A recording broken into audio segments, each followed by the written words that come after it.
Radio. Les Français parlent aux Français. Les carottes sont cuites. Les carottes sont cuites. Sud Radio, Berkoff dans tous ses états. Vers l'extrême-orient compliqué, je m'envolais avec des idées simples. Je paraphrase évidemment Général de Gaulle, lui c'était l'Orient. Mais aujourd'hui, un grand géant, un immense géant, hante la planète. C'est évidemment la Chine. Qu'est-ce qui se passe? On en parle tout de suite. Sud Radio, Berkoff dans tous ses états. Le face-à-face. Et on en parle avec l'invité d'André Berkoff. On accueille tout de suite Gilles Fontaine, journaliste et rédacteur en chef de Challenge, co-auteur avec Éric Scholl de ce livre « Il est midi à Pékin ». C'est publié chez Fayard. Alors effectivement, vous savez, c'est bien qu'on parle du voile, c'est bien qu'on parle du plomb, c'est bien qu'on parle de tout ça. Mais évidemment, on a toujours tendance, et on l'a tous, à être un peu franco-français, à s'intéresser beaucoup plus, c'est normal, à l'économie du pays, etc. Et puis les enjeux géopolitiques de la planète, les enjeux économiques de la planète, eh bien on les voit un peu moins et avec plus de distance, ce qui est normal. En revanche, justement, quand des livres comme celui de Éric Scholl et Gilles Fontaine, qui s'appelle « Il est midi à Pékin », paraît, eh bien des livres comme ça, eh bien nous ramènent effectivement à la juste réalité et remettent toutes les pendules du monde à l'heure. Je recommande vraiment ce livre, Il est midi à Pékin. Vous savez, en 73, ça date, Alain Perfit écrivait « Quand la Chine s'éveillera, le monde tremblera » et ça avait été un best-seller. Je souhaite vraiment le même sort au livre de Éric Scholl et Gilles Fontaine parce que la Chine s'est éveillée depuis longtemps. Le monde tremble pour telle raison ou telle raison, mais enfin la Chine, elle est partout aujourd'hui. Et ce que j'ai aimé dans votre livre, c'est que vous prenez les fuseaux horaires, vous parlez, allez, comme ça, de Lyon à Colmar, à Pauillac, au Congo, à Londres, partout, à Elmina, c'est-à-dire que le soleil ne se couche plus jamais sur l'Empire chinois. Est-ce que c'est vrai ? Waouh, quel hommage, André Berkoff. Merci venant de vous. Ça donne des frissons dans le dos. Merci beaucoup. Alors, c'est un petit peu, c'est exactement ça qu'on a voulu faire. C'est-à-dire montrer l'empreinte de la Chine aujourd'hui. Bien sûr en France, un peu partout en France, mais partout sur la planète. Et donc, on a pris ce parti de diviser notre livre en petites histoires. Ouais. Pour très vraiment, précise, voilà, vraiment des cas très concrets dans tous les domaines. Vous l'avez dit, ça, il y a le vin, il y a le tourisme, il y a bien sûr les nouvelles technologies, l'espionnage industriel, la défense, la culture. Pour montrer que finalement la Chine d'aujourd'hui, c'est plus du tout, ça y est, elle s'est bien réveillée depuis quelques décennies, cette Chine. Et qu'elle avance de manière assez empirique, c'est-à-dire que au sortir, ils sont pragmatiques. Ils sont pragmatiques. Voilà. Que après l'appel de Deng Xiaoping, enregistrez-vous dans les années 80. Et je rappelle juste sa phrase immortelle: peu importe si le chat est noir ou gris, pourvu qu'il mange la souris. Exactement. Et du coup, c'est exactement le pragmatisme dont vous parlez, c'est-à-dire que la Chine, plus d'1 milliard d'habitants aujourd'hui, a réussi à sortir sa population en l'espace de 2-3 décennies. Créer une classe moyenne. Moyen-Âge, exactement. Créer une classe moyenne. Ils essayent de le faire, on le croit ou on le croit pas, mais avec Éric Scholl, on pense que on a été des bons observateurs aussi de ce qui se passe en Chine depuis 20 ans, de manière, si possible, responsable. Évidemment, c'est difficile. C'est vrai qu'on a l'impression que la Chine, c'est un petit peu l'éléphant dans le magasin de porcelaine. Mais alors, Gilles Fontaine, qu'est-ce qu'ils essayent de faire? Vous avez pris le recul, vous avez écrit. En fait, la Chine, l'objectif est quoi? De devenir la grande puissance mondiale? C'est quoi l'objectif? Oui. C'est ça? Oui. La grande puissance mondiale. Alors, avec peut-être des vues, avec une approche très différente de celle probablement qu'ont pu avoir les Américains ou les Soviétiques à l'époque. Dans le cas de la Chine, faut se souvenir du surnom de la Chine, c'est l'empire du milieu. Et donc aujourd'hui, la Chine est d'abord devenue la plus grande usine du monde. Ça le reste aujourd'hui, mais aujourd'hui, la Chine, c'est aussi un immense laboratoire de recherche et développement. Et ils ont beaucoup appris. C'est aussi aujourd'hui devenu une puissance technologique, une puissance militaire, une puissance spatiale, puisqu'ils ont le projet de faire retourner l'homme sur la Lune à brève échéance, et puis au-delà d'aller sur la planète Mars même. Le projet de la Chine, c'est de finalement relier l'empire du milieu au reste de la planète. Et donc ils ont ce projet incroyable des nouvelles routes de la soie, qui étaient les routes de la soie, qui étaient les routes de commerce que l'Orient avait construite à travers les déserts d'Asie centrale et d'Europe centrale et vers l'Europe, vers Venise, vers la France, etc. Aujourd'hui, eux reconstruisent ces routes de la soie, mais à l'échelle planétaire, c'est-à-dire des lignes de train à très grande vitesse, des pipelines même, enfin de tout. Des câbles de télécommunication à très très haut débit, etc., etc. Alors, Gilles Fontaine, pour donner une idée aux éditeurs de Sud Radio, encore une fois dans votre livre, commençons, citez-moi des exemples précis en France. Les Chinois en France. Ça rappelle Jean-Yann, les Chinois à Paris, mais c'est pas du tout ça. C'était l'époque Mao à l'époque. Mais alors dites-moi, donnez-moi des exemples précis de, par exemple, en France, qu'est-ce qu'ils ont acquis, qu'est-ce qu'ils achètent, Alors, il y a cet exemple qui va parler à tout le monde, l'Olympique Lyonnais. L'Olympique Lyonnais, qui cherche à s'internationaliser, comme les grands clubs européens de football, s'est tourné un peu vers les États-Unis, mais beaucoup vers la Chine. Et la Chine est extrêmement demandeuse de ce savoir-faire français. Footballistique, par exemple. Footballistique, parce qu'ils veulent créer... Ils ont probablement en ligne de mire l'idée d'organiser une Coupe du Monde de football dans les 10 ou 15 Donc prochaines années. Donc ils veulent même ce know-how, enfin cette exactement. Comment vous formez, qu'est-ce qu'un bon... Et l'Olympique Lyonnais, comme d'autres clubs en France, a un très bon savoir-faire pour la formation de joueurs. Donc ils ont créé des partenariats avec ces gens-là. Il y a un exemple assez rigolo à Colmar. Vous avez cité Colmar tout à l'heure. Et là, de manière totalement opportune et vraiment, c'est un peu par hasard, Colmar est devenue la cité vedette d'un reality show en Chine sur la cuisine. Et c'est des centaines de millions de personnes qui regardent cette émission-là. Et ça se passe à Colmar. L'idée, c'est un petit peu assez rigolo. C'est vous êtes dans un restaurant à Colmar, vous appréciez bien le repas, le repas typiquement du coin. Ouais. Et puis le cuisinier sort de sa cuisine et c'est un cuisinier chinois, et là, surprise, etc. Depuis, il n'y a plus un tour opérateur qui passe dans le coin sans s'arrêter à Colmar. Ouais. Et puis, il y a l'exemple, évidemment, du Bordelais, où de plus en plus de Pauillac. Et là aussi, on sait que les Chinois s'intéressent beaucoup au vin, pour des raisons de business, là aussi, parce que les Chinois ont de très, très bons vignobles chez eux. Peut-être pas encore au niveau de ce qu'on peut faire en Europe. Oui, et le vin chinois n'est pas encore très connu. Enfin, voilà, mais ça va peut-être venir. Ça va venir, oui. Et donc, il y a notamment un milliardaire chinois assez connu qui a créé vous savez, ce site de e-commerce qui s'appelle Alibaba. Oui, bien sûr. Le monsieur s'appelle Jack Ma et qui a pas mal investi, justement. Dans le Bordelais, par exemple. Dans le Bordelais.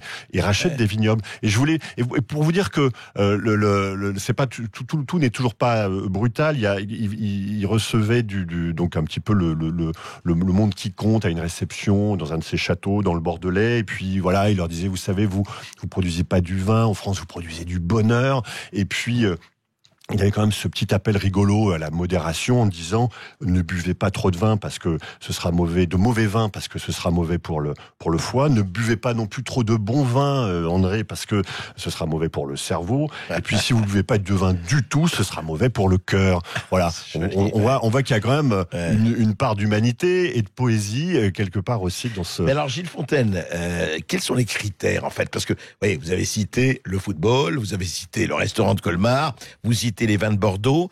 Est-ce que, en fait, c'est en fonction des coups de cœur, évidemment, de l'investissement économique, est-ce que ça peut rapporter? C'est quoi leur pragmatisme? C'est de dire, voilà, tout nous intéresse, et parce que, juste, on va quitter un peu la France. En Afrique, ils achètent des territoires entiers. C'est quoi, en fait? C'est d'un côté l'économie, le retour sur investissement, et de l'autre côté, il y a aussi une question de goût. Le retour sur investissement, c'est pas toujours le premier critère. On a l'impression qu'ils ont le temps et qu'ils prennent le temps. Ils veulent surtout à prendre. C'est Joseph Stiglitz, vous savez, l'économiste, prix Nobel d'économie, qui est d'ailleurs en France en ce moment, qui raconte que à la fin des années 80, il était invité à des conférences à Pékin pour expliquer le capitalisme aux Chinois. Et les Chinois se sont justement nourris de toutes ces réflexions de grands économistes, de grands penseurs contemporains sur ces grands courants économiques pour construire leur capitalisme à la chinoise, qui parfois peut paraître un peu sauvage, mais après tout, on dit la même chose du capitalisme à l'américaine, à l'occidental. Et même à la russe aujourd'hui. Et même à la russe aujourd'hui. Alors, il y a effectivement cette partie, on apprend, on va, comme l'exemple que je donnais sur le football, on apprend le football, on apprend le foot business, voilà. Et puis, il y a aussi, il faut pas se leurrer, un souci d'assurer la pérennité du pays, de son industrie, de ses dirigeants, etc. Donc il y a en Afrique notamment une volonté de mettre la main sur les matières premières, à la fois pour faire tourner les usines, mettre la main sur tous les composants, les matières premières qui servent de composants à tous ces produits électroniques. J'allais vous en parler, Gilles Fontaine, les terres rares, les fameuses terres rares, le cobalt, le lithium, qui font nos smartphones, etc. On sait qu'il y en a en Chine. Que la Chine est un des producteurs. Alors là, du coup, ils n'importent pas, ils en ont beaucoup. Et ils en achètent en Afrique. Mais est-ce que ce n'est pas un peu la face cachée, parce qu'on a beaucoup parlé, on a reçu ici, sur Sud Radio, dans l'émission d'Americo dans tous les États, des gens qui disaient qu'en Chine, il y a aussi des cancer cities, où il y a vraiment des gosses enfin, il y a des leucémies, des gosses qui meurent, etc., pour l'extraction de ça. Il y a ce côté aussi, parce qu'il faut aussi en parler. Il n'y a pas le côté un peu face cachée, peut-être plus sombre, du miracle chinois, comme on dit. Non. Nous, on n'a pas voulu. Alors, il y a deux choses. Je sais que c'est pas votre propos. On n'a pas voulu faire un énième bouquin sur le China bashing. Voilà. On a essayé juste de rapporter des faits tels qu'ils se produisent, avec parfois du bien, parfois du très mauvais. Et deuxième chose, vous l'avez dit, on s'est intéressé à toute la planète, sauf à ce qui se passe en Chine. C'est un parti pris, puisque l'idée c'était de marquer l'empreinte planétaire de la Chine. Bouquin, parce que vous apportez énormément d'informations, je le rappelle. Mais c'est vrai qu'il faut pas, il faut pas non plus oublier que la Chine c'est une dictature, qu'il n'y a pas de liberté d'expression, qu'il n'y a pas d'opposition politique, que tout est mené par le Parti communiste chinois. Il y a encore beaucoup de gens qui sont exécutés pour leurs idées, il y a encore des camps de travail et des gens qui vivent dans des conditions abominables. Mais le paradoxe, Gilles Fontaine, et vous le soulignez, enfin, c'est ce qui est passionnant quand on lit votre bouquin, on se dit, et je dis que ça peut attirer. Et d'habitude, on disait les dictatures, c'est très mauvais pour le développement, etc. Vous savez, on disait toujours, on a vu ce qui se passait en URSS. Ne parlons pas du Venezuela, ne parlons pas de tout ça, des catastrophes à la fois humaines, économiques et autres, des misères. Là, on a l'impression que ça marche. C'est-à-dire, le parti unique permet quand même à une classe moyenne chinoise qui n'existait pas, comme vous l'avez dit, il y a 20-25 ans. Aujourd'hui, ils sont partout. Moi, je vois les galeries Lafayette, boulevard Haussmann, la galerie entièrement chinoise. C'est juste, et avec d'autres personnes, j'habite à côté, il y a un meeting à 4000 personnes tous les jours. Voilà. Des cars entiers qui descendent, et voilà. Les galeries Lafayette sont devenus chinoises. C'est absolument. Vrai que c'est effectivement à la fois toute la contradiction dans le développement de ce pays, chose que n'a pas réussi à faire l'Inde, qui est la plus grande démocratie du monde. Jusqu'à présent, l'Inde se développe avec une croissance folle, 6 à 7% par an, à peu près au même niveau que celle de la Chine. Et on a plus de mal à voir émerger cette classe moyenne indienne. Ce qu'on essaie de raconter aussi, c'est que le regard que porte le monde sur la Chine aujourd'hui et les dirigeants chinois, justement, c'est ça le côté dictature éclairée, ne supportent pas qu'on montre des aspects négatifs sur le développement de la Chine aujourd'hui. Donc, on considère qu'aujourd'hui, tous les gens vivent avec un niveau dans des conditions minimales. Voilà, ils ont un appartement, l'eau courante, l'électricité, le chauffage en hiver. Ce qui était impossible, impensable il y a encore 40 ans. Voilà. Et pour les dirigeants chinois, il était absolument inimaginable que de construire justement cette nouvelle Chine avec une opposition politique. Gilles Fontaine, restez avec nous, on va continuer à parler avec les auditeurs. Sud Radio. Les Français parlent au français. Les carottes sont cuites. Les carottes sont cuites. Sud Radio, Berkoff dans tous ses états. Il est 13h03 en France, mais il est midi à Pékin. Pourquoi ? Vous allez le savoir. Oui, c'est le titre d'ailleurs de l'ouvrage de notre invité qui est resté avec nous en studio sur Sud Radio, puisque nous sommes en compagnie de Gilles Fontaine, co-auteur de ce livre et journaliste par ailleurs, rédacteur en chef de Challenge. Vous nous appelez au 0826 300 300 pour réagir à tous les sujets qu'André Berkoff a abordés. Tout de suite, on retrouve Benoît qui nous appelle du Gers. Bonjour Benoît. Oui, bonjour. Bonjour Benoît. Bonjour à vous, bonjour à votre invité, bonjour aux auditeurs. Comment aborder la Chine avec perfit et sans parler de Gaulle qui a reconnu la Chine en son temps et qui avait fait preuve de clairvoyance là-dessus. Oui, absolument. À chaque fois qu'on parle de la Chine en France, c'est toujours pour le péril jaune, c'est-à-dire c'est une concurrence, ils vont nous écraser, ils nous dominent. Ce qui est quand même vrai aussi, puisque l'Europe notamment, et bon aujourd'hui la France, puisqu'elle est même liée par l'Europe, mais n'arrive pas du tout à s'opposer à l'hégémonie chinoise et n'importe quelle autre d'ailleurs. Parce que les gens, on parle toujours de la mondialisation inévitable, il faudrait qu'un jour les gens comprennent que la mondialisation, c'est pas ça va pas de soi. Il faudrait que c'est comme si vous mettez un dimanche pluvieux autour de la table avec des enfants et vous jouez au Monopoly. Et puis vous partez avec le double de la cagnotte et vous n'avez pas les mêmes règles du jeu. Donc c'est pas acceptable. Les personnes voudront jouer avec vous. Et là c'est ça en fait. On a une concurrence qui est asymétrique et on ne traite pas d'égal à égal. La Chinois achète je sais pas moi 1000 hectares dans la Beauce, ils achètent des châteaux, Chambertin et compagnie. Et puis nous, on peut pas acheter 1 mètre carré dans le jardin du petit fou, un jardin de thé, quoi. C'est pas possible. Donc il y a là-dessus, il y a cet équilibre qu'il faudrait que la France, en fait, se redresse face à tout ça. Et les Français, il faudrait qu'ils arrêtent de baisser la tête, comme disait De Gaulle. Il faut que la France se redresse. Benoît, vous posez. Oui, allez-y. On a juste pour finir, Oui, non, je vous en prie. Non, parce que vous posez une vraie question et vous posez un vrai enjeu. Allez-y. Voilà, il faudrait que les Français se redressent. On a le deuxième réseau diplomatique au monde, on a le deuxième territoire exclusif maritime derrière les États-Unis, on a un des 5 sièges permanents en l'ONU, on a une des 2 langues parlées sur les 5 continents, on a la langue en plus fort développement au monde, sauf en France. C'est triste, parce qu'on parlait au début de l'émission de l'anglicisme. On a une force nucléaire et on est 6, 7, 8e puissance mondiale sur 194 pays. Benoît, vous avez... Non, attendez. 186 derrière nous, ils se suicident. Très bien. Attendez. On va justement répondre parce que vous avez très très bien formulé la chose. Mais justement, comme nous avons avec Gilles Fontaine, son bouquin d'ailleurs que je vous recommande encore une fois, il est midi à Pékin. Voilà, Benoît parlait effectivement, qu'est-ce qu'on peut faire ? Il disait voilà, les règles ne sont pas les mêmes. D'ailleurs, Trump l'a dit aussi, les règles d'exportation. Enfin, ça c'est autre chose, je ne veux pas parler de Trump là. Mais quand même, il y a effectivement inégalité de traitement, inégalité de... Et il dit, les Chinois se permettent beaucoup de choses. On parle du péril jaune. Est-ce qu'il y a encore ce péril jaune sous une toute autre forme de celle dont on en parlait ? Est-ce qu'on peut pallier, peut-être la France ou l'Europe, à cette espèce d'inégalité ? Il disait, on peut rien acheter, nous, en Chine. Eux, ils peuvent acheter ce qu'ils veulent. Alors, je vais me faire peut-être un peu l'avocat du diable chinois. Honnêtement, encore une fois, nous, on a fait notre travail de journaliste le plus honnêtement possible.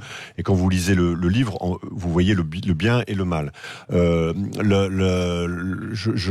voudrais dire simplement que en Chine, les Français rachètent des entreprises chinoises. Les Français, que ce soit dans l'agroalimentaire, dans l'aéronautique, etc., vendent des produits chinois.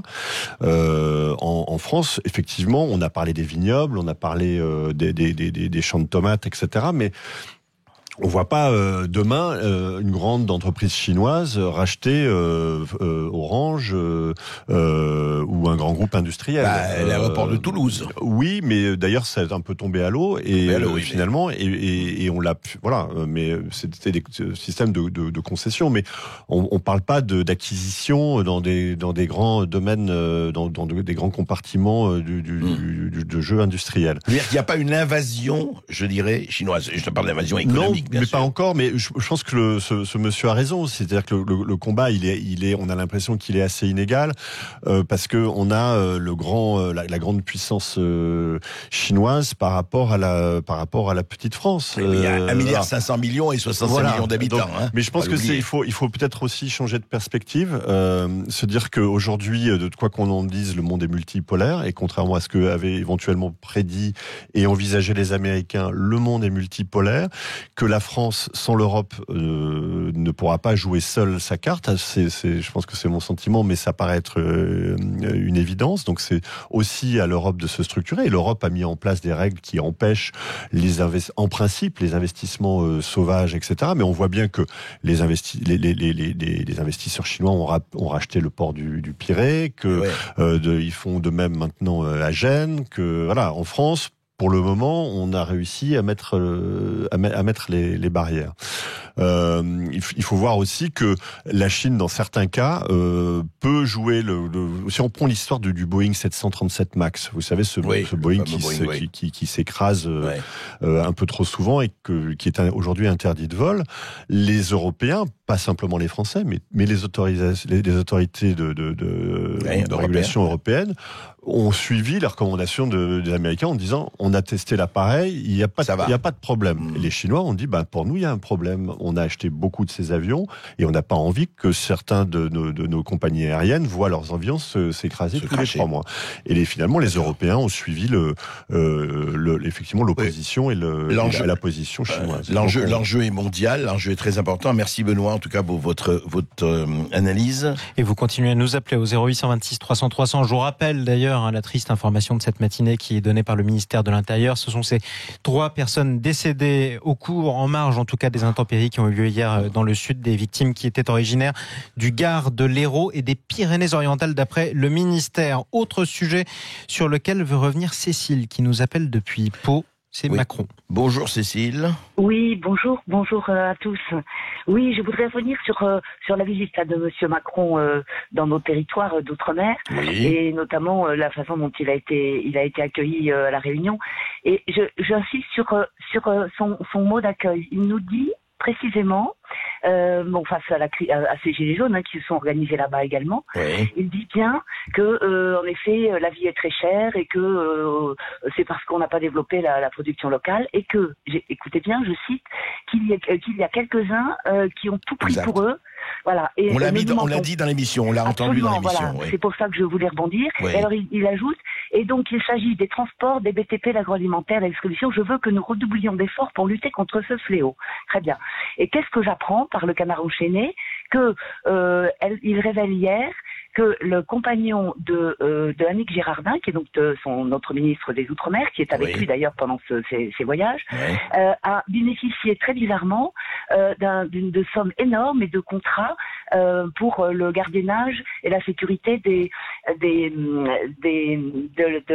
l'aéroport de Saint-Pierre-et-Miquelon. À l'époque, Madame Girardin était députée de 2007 à 2017. Voilà, et elle a même été au Conseil territorial.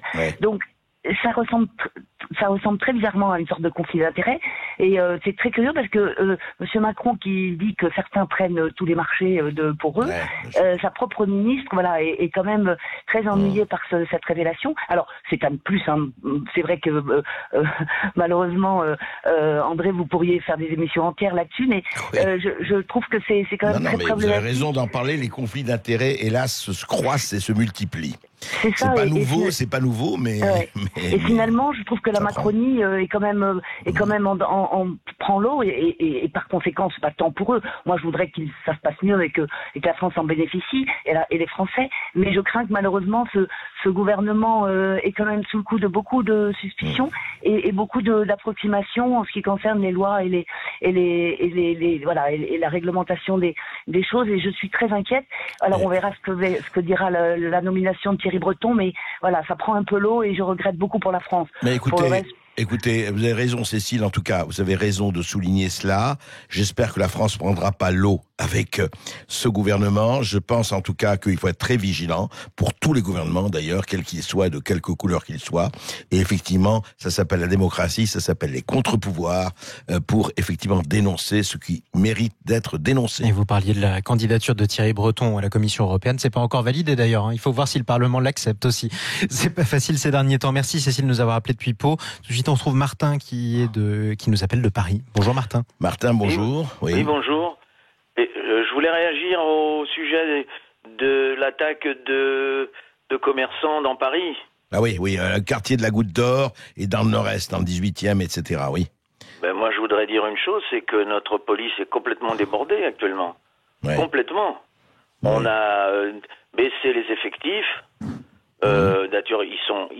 Donc là, je pense que dans beaucoup de villes, on atteint un point de gravité énorme. Alors on accuse, moi je suis parisien, on pointe du doigt toujours Madame Hidalgo, mais elle n'y est pour rien dans le maintien de l'ordre à Paris, à part la police municipale qui a peu de pouvoir, qui vient juste de commencer. Mais oui, elle n'existe pas la police municipale. Oui. D'ailleurs, elle se plaint elle-même. Il y a des camps qui sont des camps de migrants sauvages installés un peu partout. Donc tout ça, ça crée de l'insécurité. Et pendant ce temps-là, nous avons des bâtiments entiers vides à Paris, des anciens hôpitaux, tout ça, qui ne servent à rien. Au moins, on pourrait peut-être y loger certaines personnes. Et puis surtout, il faudrait un maintien de l'ordre sérieux, parce que là, je sais pas, on a voulu supprimer des effectifs de police, mais là, il faudrait la police et aussi, peut-être, pourquoi pas, comme l'avait demandé une sénatrice de Marseille, dans certains quartiers, il faut bien gagner le terrain. Oui, mettre l'armée. Oui, mais vous imaginez, Martin, on en est là parce qu'il y a eu, il faut le dire, encore une fois, toutes tendances confondues, il y a eu un déni de réalité, il y a eu, je dirais, moi j'emploie les mots, je pèse mes mots, une lâcheté, il y a eu qu'on a laissé faire. Et c'est ça qui est terrible. On a laissé faire, et je suis d'accord avec vous, il est temps de réagir. J'espère qu'on réagira le plus vite possible, parce que ce qui s'est passé au Libraire se passe avec des centaines de Parisiens, et d'ailleurs dans d'autres villes, hein. Il n'y a pas que Paris, loin de là. Je voudrais juste revenir, merci en tout cas Martin, je voudrais revenir à Gilles Fontaine avec vous. Est-ce que Pékin, à un moment donné, cette espèce de formidable avancée économique, industrielle, militaire, technologique, alors, est-ce que, à votre avis, ça va se traduire un jour sur le plan politique? Et si oui, comment? Ou bien ils vont rester uniquement dans leur territoire, ce qui me paraît difficile. On les voit, en tout cas peu pour le moment. Alors il y a cette histoire, vous savez, de la base dont on parle dans notre livre, de la base militaire à Djibouti. Oui. Vous savez que ça, on en a pratiquement jamais parlé. On n'en a pas beaucoup parlé, et en même temps, c'est l'occasion de se rendre compte que toutes les grandes puissances ont finalement maintenant une base militaire. À Djibouti. Les Américains ont leur base, les Russes ont leur base, tout le monde a sa base. Donc les Chinois, encore une fois, toujours dans l'idée dans l'optique de protéger leur voie d'approvisionnement, ont aussi une présence militaire sur place. Ils ont envoyé aussi des militaires au Pakistan, mais on les voit pas. Enfin, c'est pas la France avec ses bases militaires en Afrique, ou les Américains avec leurs 50 bases militaires. Conquérants, faut le rappeler. Ils n'ont jamais été conquérants. Voilà, on n'a jamais vu la Chine pour le moment. Alors effectivement, après il y a les problèmes au Tibet, il y a les problèmes à Taïwan, il y a les problèmes à Hong Kong, que la Chine considère comme ses territoires. C'est ça. Et on le voit, ça peut se manifester de façon parfois très violente. Est-ce que demain on va voir les porte-avions chinois approcher des côtes bretonnes? On a du mal aujourd'hui à se projeter dans une situation comme ça. On va laisser ça à Jean-Yann pour le moment. En tout cas, merci Gilles Fontaine. Merci à vous Gilles Fontaine. Je rappelle la référence de votre ouvrage que vous avez coécrit avec Éric Scholl. Ça s'appelle Il est midi à Pékin. C'est publié chez Fayard.